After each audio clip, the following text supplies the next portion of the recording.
Hi guys, I'm Ayushi, your mentor for law entrance exams, and welcome to Law Digest. I'm here to discuss current affairs of November. ये part 2 current affairs हैं, which is from 11th to 20th of November that we are going to discuss. ये जो current affairs हम discuss करते रहते हैं, this is basically the most important current affairs I feel for a month that I discuss here. Rest, we have substantial notes and MCQs that are available in our current affair modules available on our website www.lawdigest.in. So in case you're looking for an online compendium with practice, you can check there.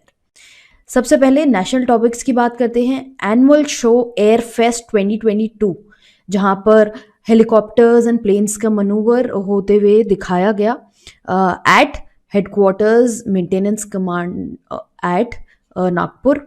And ये air fest was conducted as a part of Azadi ka Amrit Mahotsav and बहुत सारे formations बनाए गए.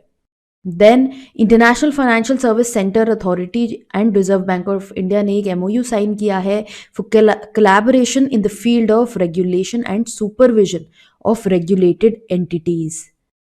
Third edition of pan India coastal defence exercise sea vigil 2022 start हुई. ये exercise करी गई along the 7,516 kilometre coast line and exclusive economic zone of India. अब ये मैरीटाइम एक्सरसाइज हर साल कंडक्ट कराई जाती है टू वैलिडेट कि जो 26/11 टेरर अटैक्स हुए थे उसके रिस्पेक्ट में इसको कंडक्ट कराया जाता है to validate the security at the maritime level. Then prime minister Narendra Modi ने Ramagundam fertilisers and chemical limited RFCL जो बॉडी है उसको डेडिकेट किया to the nation. FCI plant के बंद होने के बाद नियरली आफ्टर 20 years RFCL को रिवाइव किया गया है as one of the major fertiliser plants in the country. Chief election commissioner Rajiv Kumar को इनवाइट किया गया है by the election commission of Nepal as the international observer for the forthcoming elections to Nepal's House of Representative and Provincial Assembly. Vice President Jagdeep Dhankar ने एक bilateral meeting conduct करी with Cambodian Prime Minister Hun Sen on the guidelines of the ongoing ASEAN Summit in Phnom Penh, whatever this is pronounced, in Cambodia. काफ़ी सारे discussions यहाँ पर conduct हुए. Then India participated in the fourth meeting of the Moscow format consultations on Afghanistan जो Moscow में conduct कराई गई. अब ये मीटिंग बेसिकली डिस्कस करी हेल्ड होती है to discuss the issues in Afghanistan जो ह्यूमैनिटेरियन इश्यूज चल रहे हैं. एंड जो कंट्रीज जिन्होंने पार्ट लिया वो थी Russia, China, Pakistan, Iran, Kazakhstan, Kyrgyzstan, Tajikistan, Turkmenistan and Uzbekistan.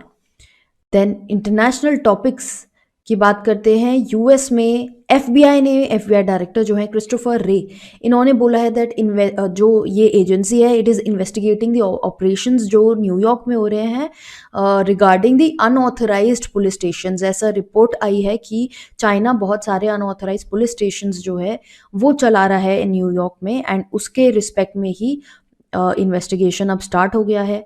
Then Russia and Ukraine ने अग्री किया है to extend the grain deal brokered by United Nations and Turkey by another 120 days. अब इस डील के अंदर क्या होता है, ग्रेन डील के अंदर कि यूक्रेनियन पोर्ट्स से जो ग्रेन्स आती हैं वो आती हैं through the Black Sea and ये ग्रेन्स दी जाती हैं to the African countries and इसी को फर्दर एक्सटेंड किया गया है. Then United States Department of Treasury has taken off India's name from the currency monitoring list. Currency monitoring list US maintain करता है. बेसिकली यहाँ पर वो कंट्रीज़ के नाम एज करेंसी मैनिपुलेटर्स लगाए जाते हैं जो करेंसी को अनफेयर तरीके से मैनिपुलेट करते हैं एंड अब इंडिया का नाम यहाँ से हटा दिया गया है. And Also, Mexico, Thailand, Italy and Vietnam have been removed from the list. जो कंट्रीज जिनका नाम प्रेजेंटली इस लिस्ट पे है वो है Japan, China, Korea, Singapore, Germany, Malaysia and Taiwan. Then Ukraine ने साइन किया instrument of accession to the treaty of amity and cooperation with ASEAN at its Cambodia summit. Then Narendra Modi president ने emphasise किया है rapid growth of the public digital infrastructure in the country के बारे में। And जो G20 summit थी जो चल रही थी इन बाली, वहाँ पर थीम था डिजिटल ट्रांसफॉर्मेशन। एंड वहाँ पर इसी बात को प्रेसिडेंट प्राइम मिनिस्टर मोदी ने एम्फोसाइज किया है। देन इन्वायरमेंट सेक्रेटरी जो है लीना नंदन, इन्होंने बोला है अडेप्टेशन जो है it must be at the four front of development interventions. ये उन्होंने बोला during a session at the COP7 जो इजिप्ट में हो रहा है।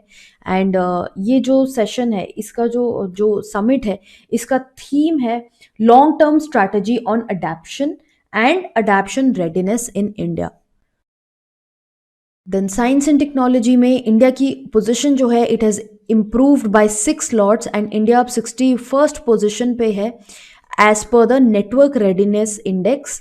एंड इसमें बेसिकली रिपोर्ट किया जाता है network based readiness landscape of different countries and their performances in 4 different pillars, that is technology, people, governance and impact.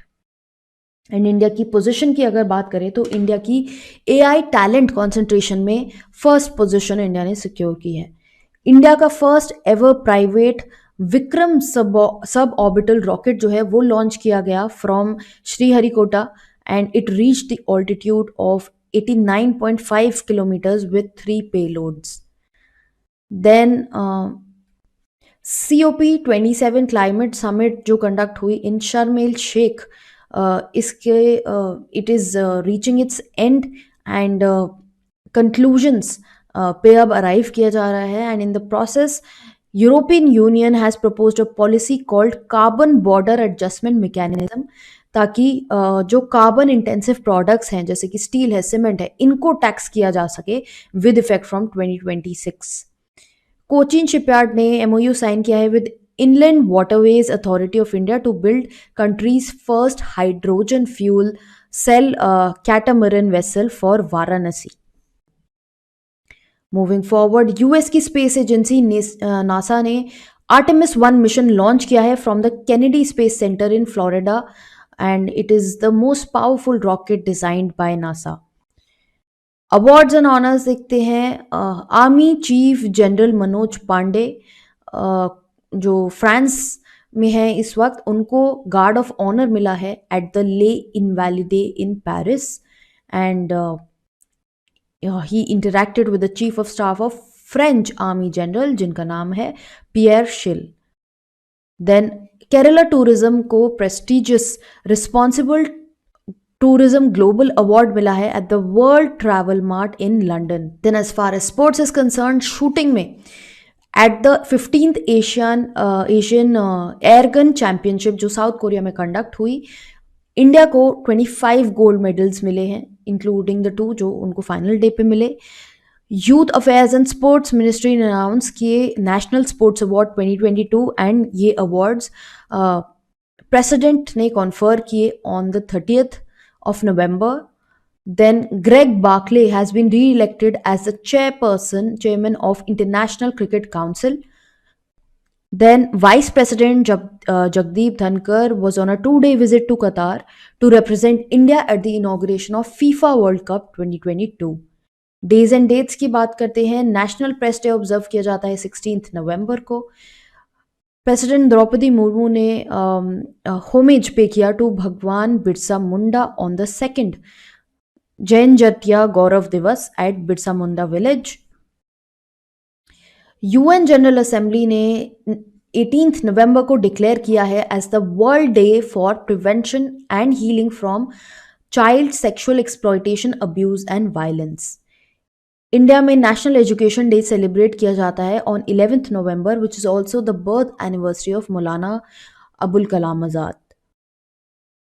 Appointments, Slovenia में नताशा पर्क मुसार को इलेक्ट किया गया है as country's first female president. She is a journalist and lawyer by profession and she won by beating the conservative party. Then Switzerland tourism ने appoint किया है नीरज चोपड़ा को as the friendship ambassador. Droupadi Murmu ने appoint किया IAS Arun Goyal जो retired हैं as the election commissioner with effect, and he will join the chief election commissioner Rajiv Kumar and election commissioner Anup Chandra Pandey in the poll panel. India में अभी एक CEC और 2 EC हैं and he has joined as the second EC. With this we come to the end of this video. इसमें से कुछ ऐसी important, जैसे ये अरुण गोयल रिलेटेड न्यूज़ जो है, ये हमने अपने इंस्टाग्राम चैनल पे भी आपके लिए डाली थी। तो ऐसी जो छोटी छोटी लीगल अपडेट्स होती हैं जो मुझे लगता है कि बहुत ज़्यादा इंपॉर्टेंट हैं, I keep posting them from time to time as and when they come. So don't forget to follow us on Instagram as well. YouTube पे हमें सब्सक्राइब करें for more such videos, and in case you have any doubts or queries, drop down the same in the comment box below.